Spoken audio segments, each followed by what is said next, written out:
Qual foi o primeiro produto que a Suplay, até então, apenas Max Titânio criou? Você lembra assim? Fala assim, não, cara, esse é o meu produto. A maltinho de saquinho. Malto, que era o único produto que a gente podia fazer na época. Era o único produto que tinha autorização. Malto de 1 quilo. E aí, quando você olhou a carinha do seu saquinho e falou assim, esse é meu primeiro produto? Foi legal. Aí eu olhei e falei, e agora? Pra quem que eu vendo? Foi isso. E aí a gente foi construindo tudo, porque não sabia quem vendia. Então a gente ia nas lojas, batia. Batia na porta? Batia na porta, né? Nossa, você quer vender uma marca nova. Naquela época, quando a gente entrou, probiótica era muito grande. Então, eu me espelhei muito na probiótica. Você tem noção, naquela época, qual era o nível de percentual que a probiótica dominava o mercado? Sim, tem mais de 45% era probiótica. Quase metade, Maurício, do mercado consumia só probiótica. Só probiótica. Eu sou dessa época.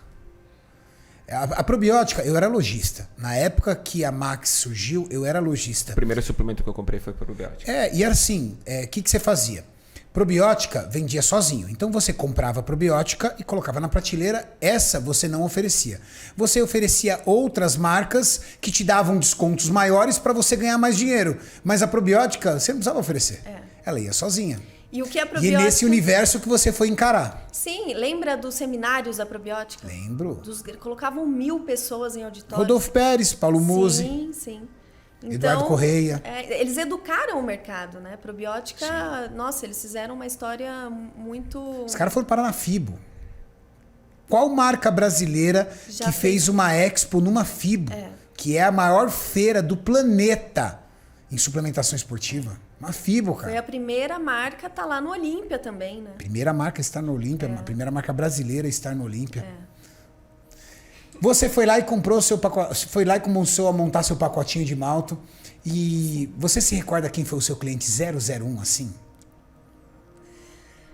Não, 001 não. Tem muitos clientes antigos, assim, que às vezes eu vou nos clientes e eu falo assim, eu sou seu cliente, deve ser um 015, 010. Aí eu olho, eu conversava com você pelo MSN, porque naquela época era MSN, né?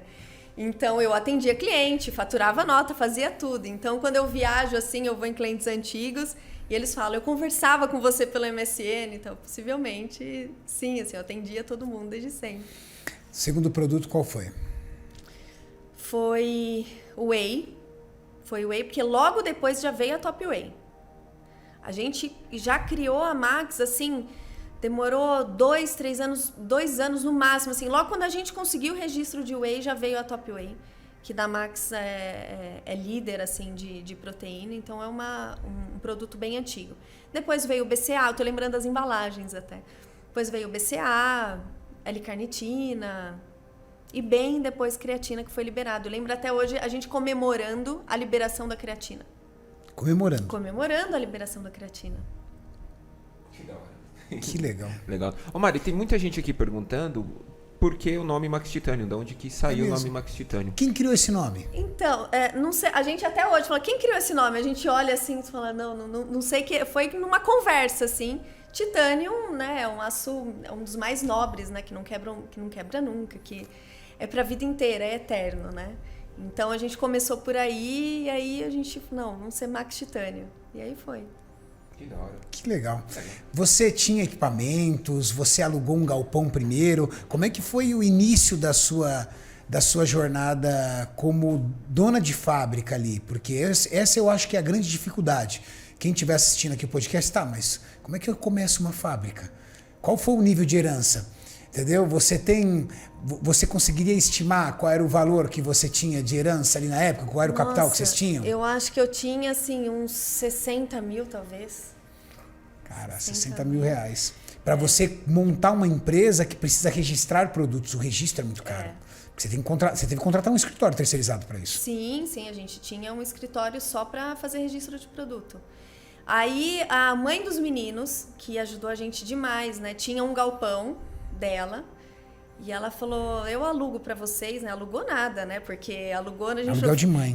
Aluguel de mãe. E aí a gente fez toda a reforma. Ela é uma mulher muito visionária também, muito empreendedora. Ah, é? Então, ela acreditava no negócio. Ela acreditava.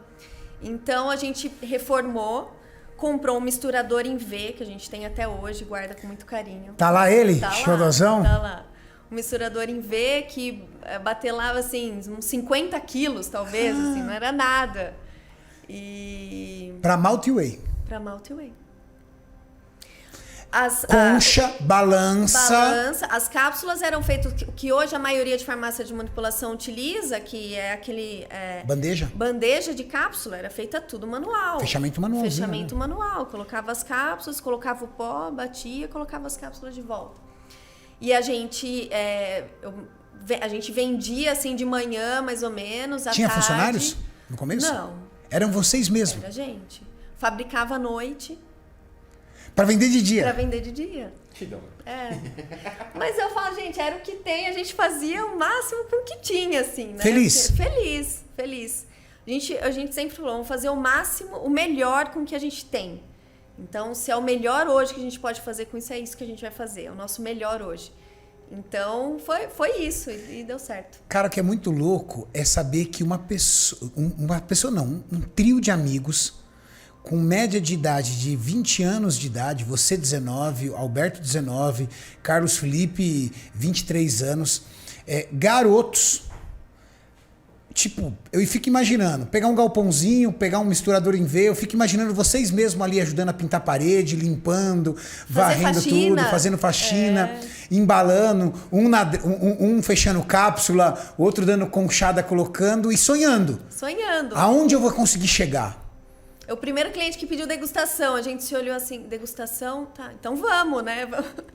Vamos fazer degustação. Então, mas eu acho que isso tudo, assim, a gente valoriza demais, porque desde sempre a gente sempre esteve muito à frente. E isso nos trouxe uma curva de aprendizado muito rápida.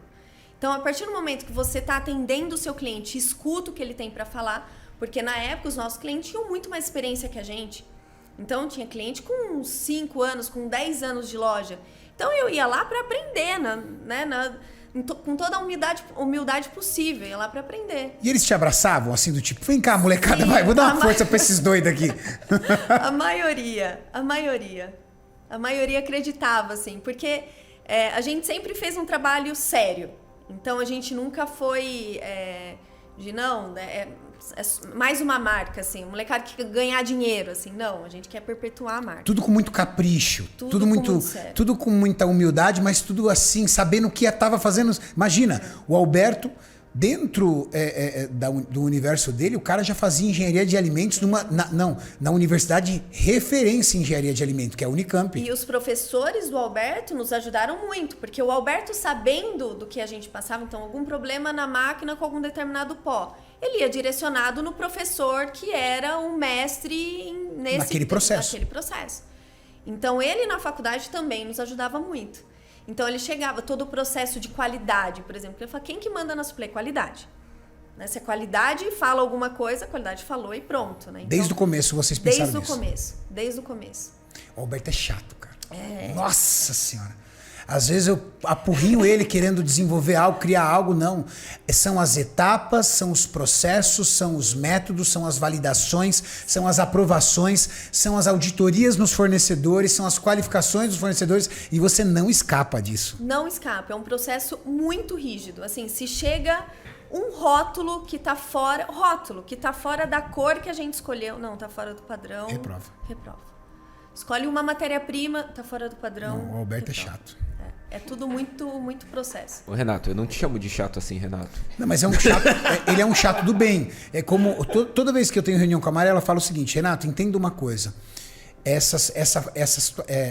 O posicionamento do Alberto, porque quando eu entrei, num primeiro momento, eu bati ele um pouco de frente. Ela falou assim, no primeiro momento talvez você possa até bater de frente, mas no segundo momento você vai entender que ele é toda a nossa segurança. Por quê? Porque é zero reprovação, zero rejeição, zero reclamação de cliente, zero problemas.